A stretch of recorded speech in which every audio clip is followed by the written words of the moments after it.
Olá, Ricardo Cusiol, com conteúdo que te ajuda a ter sucesso nos seus projetos com polímeros. Começando mais um vídeo essa semana e antes de entrar no conteúdo, quero dar dois recados para você.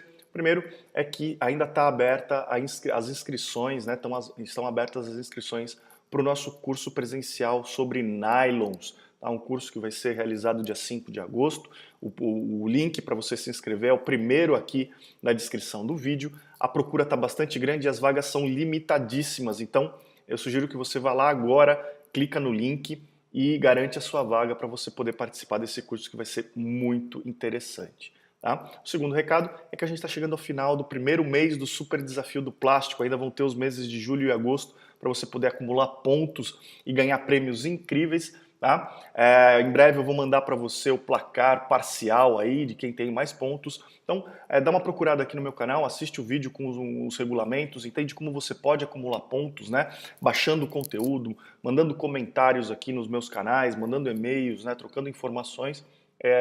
E também adquirindo alguns dos nossos cursos online ou presencial, você pode inclusive acumular pontos em dobro, certo? Então, participa do Super Desafio do Plástico para ganhar prêmios incríveis. Muito bem, para entrar no conteúdo de hoje, eu vou responder a uma pergunta de um dos assinantes aqui do meu canal, o Donizete Bilar, que me perguntou a respeito de agentes reticulantes ou agentes de reticulação, certo? Então, Donizete, está aqui a resposta para a sua pergunta.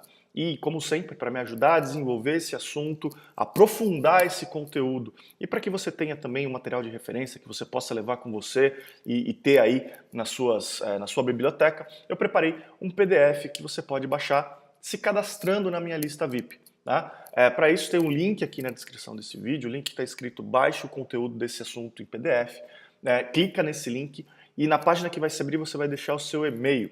Nesse endereço que você deixar, você vai receber uma mensagem minha, entra nessa mensagem, clica no link que está lá dentro para efetivar o seu cadastro. E aí você vai ser direcionado imediatamente para a página de download. Esse procedimento é muito importante para garantir a sua privacidade, a sua segurança e a segurança dos dados que a gente troca. Tá? Se você levar mais de 1 ou 2 minutos para receber o meu e-mail, vai dar uma olhada se ele não caiu na sua caixa de spam. Eu tomo uma série de medidas para isso não acontecer, mas um outro caso pode passar, certo? Se você já está cadastrado na minha lista VIP, o procedimento é o mesmo para baixar o PDF. É só clicar no link que está na descrição desse vídeo e deixar seu e-mail novamente para saber que é um assunto do seu interesse. Você já vai ser direcionado imediatamente para a página de download, certo? Então, vai lá, baixa o material que você vai ter muita referência a respeito de agentes reticulantes. Agora, vamos lá. O que são agentes reticulantes, então? Ou agentes de reticulação? Os materiais termofixos, né? Existem dois tipos de materiais plásticos, basicamente, né? Os termoplásticos e os termofixos. Os termoplásticos são aqueles que a gente mais discute aqui no canal, que são aqueles materiais que podem ser reciclados, né? Eles podem ser fundidos e solidificados repetidas vezes. E os materiais termofixos são aqueles que, uma vez moldados uma primeira vez, eles sofrem uma reação química em que são formadas ligações cruzadas entre as moléculas do material, as reticulações, que impedem novas fusões do material. Tá? Tem um vídeo aqui no meu canal, vou deixar o link aqui para você poder assistir. Tá? Isso faz com que esses materiais não possam ser reciclados, não possam ser fundidos novamente e tem uma série de implicações aí em termos de propriedades, em termos ambientais também. Tá? Agora, para que essa reticulação aconteça, é necessário que exista um agente lá dentro, um segundo componente além do polímero, que são exatamente os agentes de reticulação.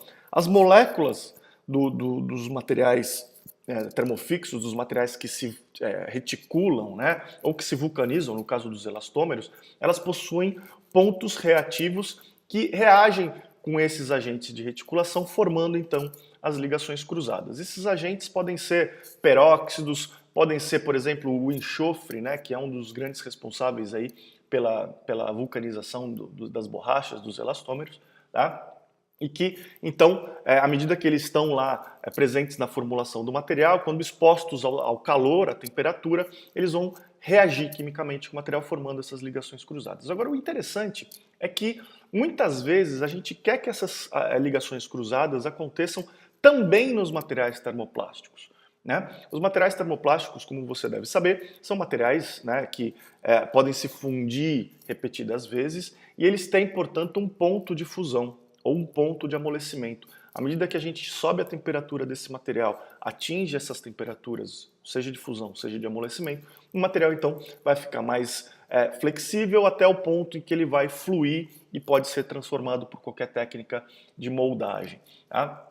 Agora, do ponto de vista de aplicação, esse material então vai estar limitado em termos de temperatura de uso, principalmente quando a gente vai estar falando de altas temperaturas, né? Então, aplicações que vão ser usadas em altas temperaturas vão ter um limite aí em termos do material que eles podem utilizar, em função exatamente desse ponto de fusão do material. E para que a gente possa então, em alguns casos, aumentar a temperatura de uso do material, preservando algumas das propriedades interessantes que existem nos termoplásticos, a gente pode promover a reticulação dos materiais termoplásticos, né? Normalmente os materiais termofixos, como eles têm essa ligação cruzada entre as moléculas, eles acabam ficando muito rígidos. Então, eles suportam a temperaturas elevadas, têm uma boa rigidez em termos de suportar cargas estáticas, porém não tem muita tenacidade, não tem muito alongamento e nem resistência ao impacto.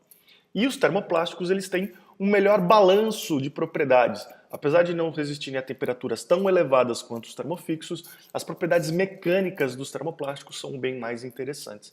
E aí, quando a gente quer conjugar as duas coisas, a gente então reticula o material termoplástico, aumenta a temperatura de uso desse material e mantém as características mecânicas bem interessantes. Tá? E aí, nesse caso, a gente então adiciona alguns materiais, alguns aditivos que são os agentes de reticulação num material termoplástico de forma a induzir a formação dessas ligações cruzadas ou dessas reticulações nos materiais termoplásticos, tornando o uso então também termofixos. Tá?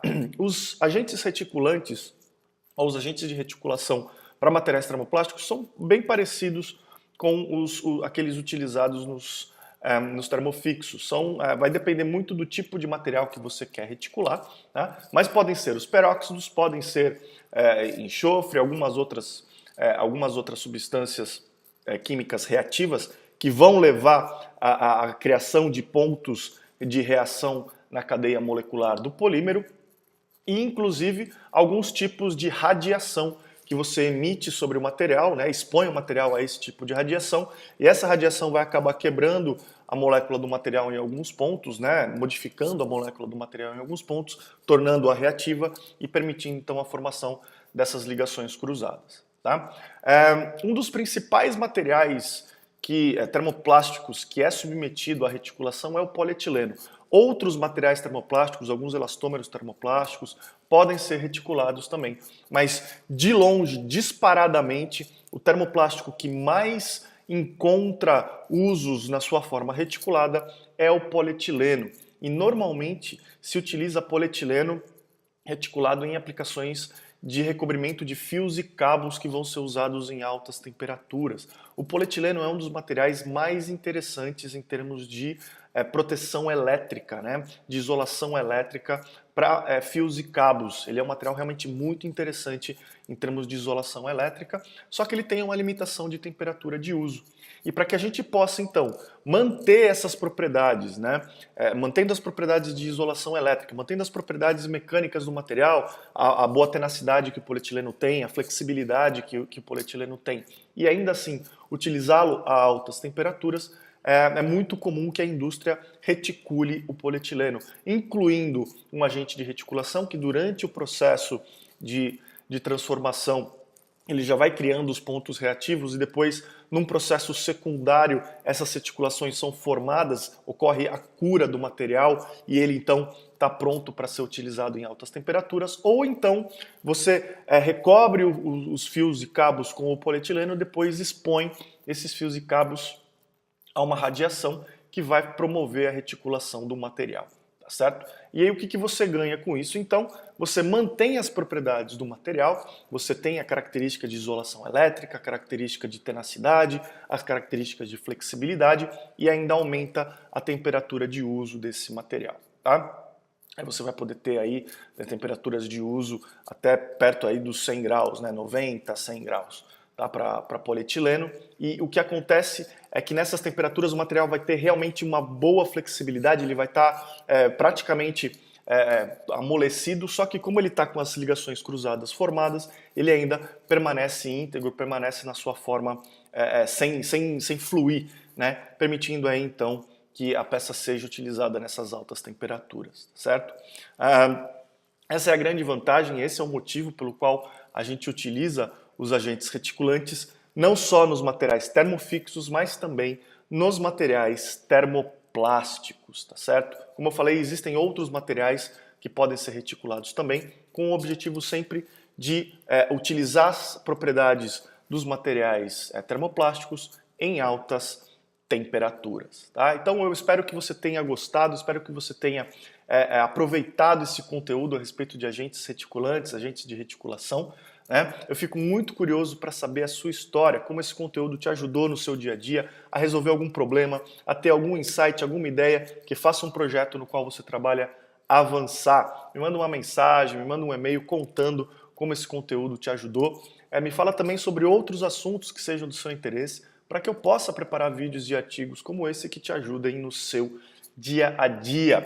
Eu vou pedir para você curtir a minha página no Facebook, assinar o meu canal no YouTube, divulga o meu conteúdo, divulga os meus canais, meu canal no YouTube, divulga os meus vídeos para aquelas pessoas que você acha que podem se interessar por esse conteúdo também, tá? Então vamos fazer esse canal chegar em todas as pessoas que precisam desse tipo de informação, né? Coloca aí na sua página no Facebook, divulga nos seus grupos de WhatsApp esses canais aqui, essas informações que estão ajudando muitas pessoas a aumentar o nível de sucesso nos seus projetos com polímeros, tá certo? Então eu vejo você nos próximos vídeos, um grande abraço e até lá!